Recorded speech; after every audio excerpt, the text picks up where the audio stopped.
Namaste everyone.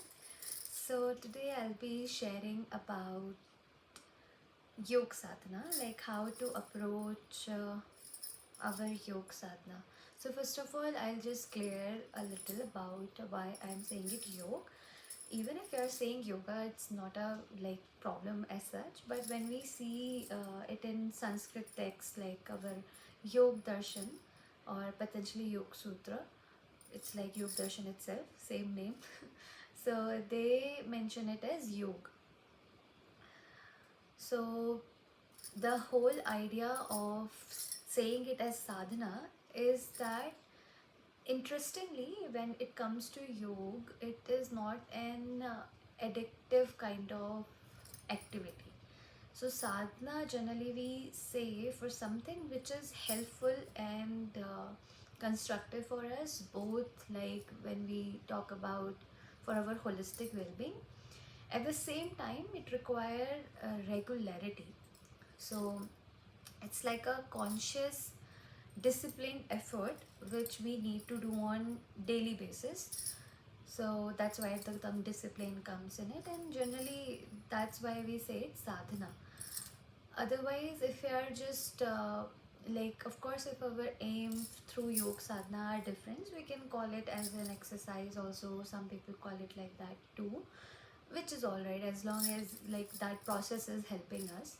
The whole point, like how to approach yoga sadhana, is exactly imbibed in its name itself.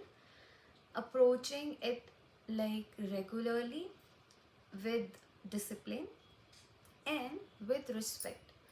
So it is said, like, generally see sadhana and abhyas, they are two different things, but still when it comes to yog sadhana, there is this saying by Patanjali ji that the practice needs to be satu dirghakal nairantarya satkar sevito.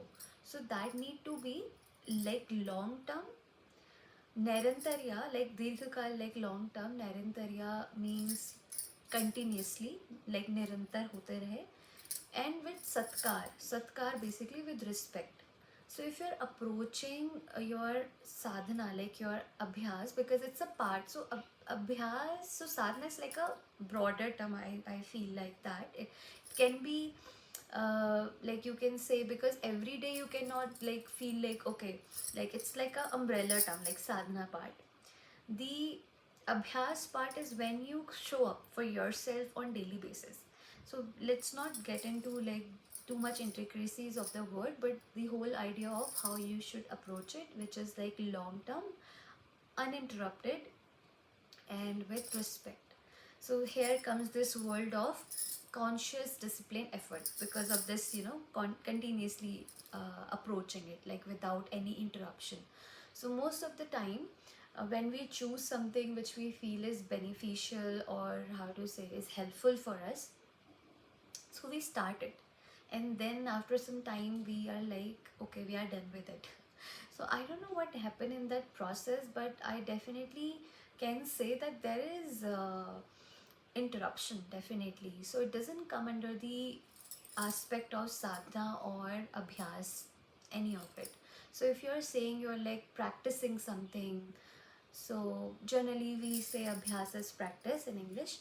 So if you're practicing something, then it needs to be uninterrupted, be it especially the conscious one, like how to say, like there is a difference between discipline and addiction, which is simply that you are also doing your addiction continuously, but that is not at all helpful for your holistic well-being.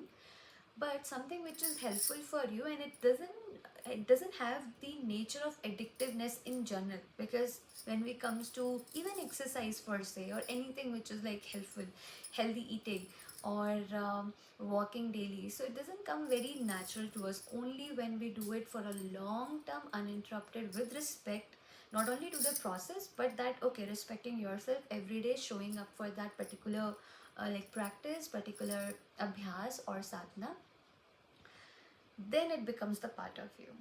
So to summarize it, that how you should approach, I will just omit the word should from us how you can approach Yog Sadhana is with the intention of that it will be long term, uninterrupted, and with respect. So I think that will really help to show up for yourself. And I think the basic thing, the underlying thing which goes in it is respecting yourself, that you have chosen this path for you. And there is this like sentence which I heard from one of the podcast, that when we choose a particular path, whichever it can be, like for example practicing yoga sadhana or whatever healthy, how to say, like anything which nurture your holistic well-being. So there are times where you find it that you are like falling back, like you're just doing it, and the other day you find no motivation at all. Here motivation has nothing to do with it. So long term uninterrupted with respect doesn't even know a single word of motivation here, because even if you are not motivated, you still show up. That's the whole point of making it uninterrupted.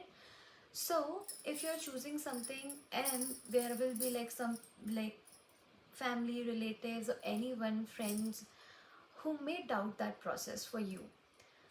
So there is a simple saying that others may, you cannot. So if you have chosen a particular thing, so let others choose their own way. And if you have chosen one path for you, stick with it and continuously do that. See, it's not negating the aspect of not exploring your multiple option, but once you explore, just stick to that like exploration part, which is like helping your holistic well-being. At the same time, stick to practices consistently as well, so that that will really help you in long term. So I hope it gave you some like idea that how we can approach yoga sadhana, and I will see you next time. Thank you very much for being here. Namaste.